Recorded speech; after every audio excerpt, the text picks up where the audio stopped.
Now, a couple of not first of all, the great fights. I don't want to go to negative town, but a couple of your losses, the fights that you were in, was Alvarez and Poirier. I mean, were competitive wars. Okay, what changed since then? Like, it's this. You didn't get outclassed. Those fights were fucking battles, but something's different. Something's a little different. What happened? Something's way different. And before I fought Eddie, I was 18-0. I was 18-0 going to the Eddie fight. And like you said, I found so much success in the fight with Eddie. I wasn't sure. Like, I never knew any other way other than to go in there and just create chaos. I've always come out on top when I was able to do that. And I always did that. If you watch all my fights, they don't start, a minute or a minute and a half in. When that first bell rings, you're fighting immediately. Yeah. It's a fight. It's to the death immediately. So, I lost to Eddie, and I lost to Poirier the same exact way. I found success, all this bullshit, blah, blah, blah. You think of all the positives. So then I look at the negatives. It's like, well, I really got, I got hit hard whenever I was tired, and I stopped moving my feet, and I became, a standing target. And that was because I threw so many shots. I mean, it wasn't because they were beating me up. I always got tired when I ever left a fight. I was always tired because I was fucking them up, because I was a hammer. Same thing happened in those fights, except they landed that shot. And so I really had to go back and reevaluate what I was, doing here. I knew I hit hard. And so, I just started slowing it down in sparring. And then, I honestly don't know. I never really mentally said, was like, you're going to fight differently. Whenever I started with Vic, I felt that me keeping the range was the most important factor in that thing, and I was like, let's build on that. And then I started understanding that if I can not get hit, then I don't lose, and I will hit them eventually. So, my feet. My coach has been working. Trevor's a genius. I mean, I cannot state how much of a genius this man is. 8 years ago, when I started working with him, it was learning how to walk with my punches. I'm learning how to walk and move with my feet. Every punch I throw, my feet will move. No matter what, one foot will move. I'll always be moving off one way or another. I'll never be going straight in or straight out. It's always scary to be at range unless you know how to close distance. I know how to close distance. I can close distance on anybody by shifting off. And then, I'm explosive enough and I've been wrestling long enough where I can close that distance. So I'm able to stay just out of range where they think they can punch me, but then they go to strike and then, usually they don't know they can punch you until you're already gone or until they've already committed to the punch. They're stopping halfway through their punch because they know I'm not there. And that's causing such a hesitation in what they're doing. And that's a success to my punches and my leg kicks mostly. Because as soon as they hesitate, they're off a beat. And then I'm leading. It's a dance. I'm leading the dance the whole time. Now, obviously, for Khabib, the next fight, everybody's talking Tony Ferguson, who's very deserving. So I don't want to take nothing away from Tony. Of course. But when I think of matchups, and I think of let's say Khabib and Tony fight, and you're next versus Khabib, style wise, and I'm a huge Khabib fan, but style wise, I haven't seen anybody been able to ragdoll you and take you use your wrestling to keep it up. Like, could he? How do you see a fight with you and Khabib going? Is what I'm basically saying. Because is he going to be able to take you down and do what he does to these other guys? I'm sure he'll be able to. No, it will not be the same. Nothing will happen on the cage. We will fight in the center of the octagon. He will, as much as he's going to want to fight on the edge of the octagon, we're going to fight in the center. I'm going to throw massive shots. Most of them are going to come right through the middle. And I'm going to take chances and throw knees. And if he takes me down, that's fine. The best thing so no one understands. I heard Chael Sonnen say it on his podcast.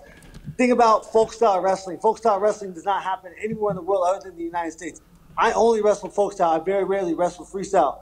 In folk style, I think the biggest factor is you're allowed to expose your back without giving up points, which means you scramble. So whenever he goes to take me down, I'm going to be flipping and rolling ways that he's never felt in his life.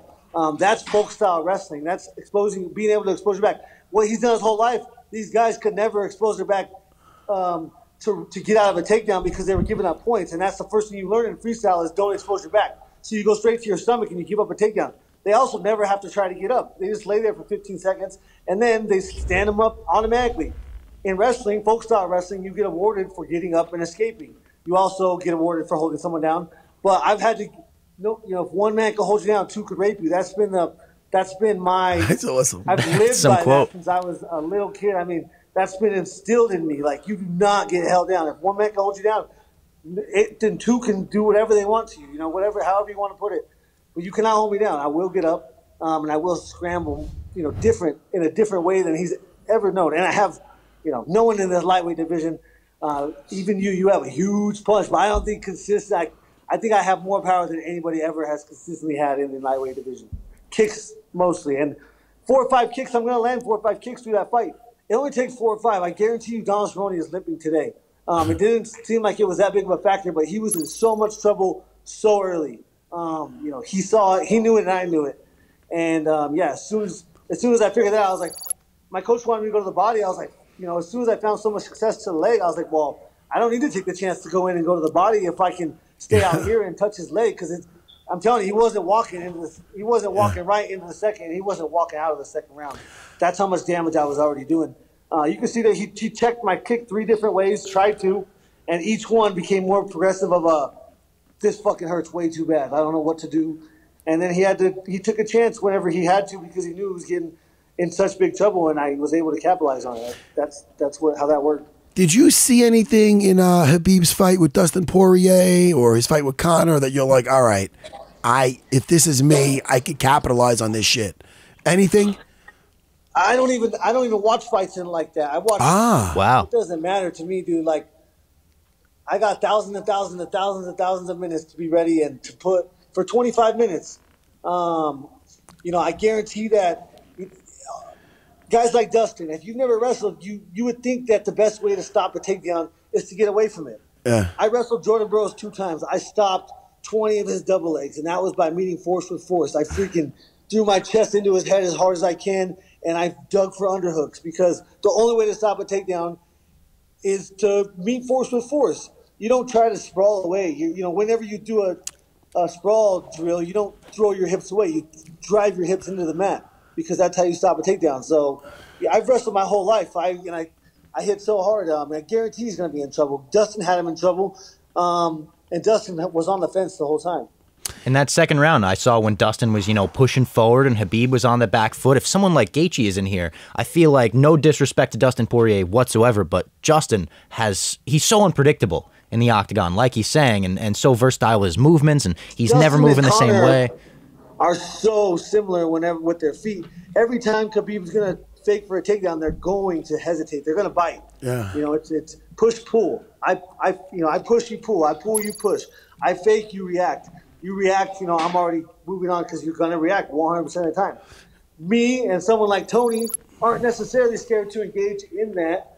So he shoots. Every time he fakes, I'm plotting forward in a way, because I'm not scared. The same reason I can throw my kicks, because I'm not scared if you grab my leg. I can out-scramble you. You might get same with Dustin and Eddie. They both try to take me down. But I was on the mat for like 2 seconds. In folk style, that wouldn't have been any points for them. In freestyle, yeah. But I think it's very interesting with the whole folk style wrestling. I find that very interesting.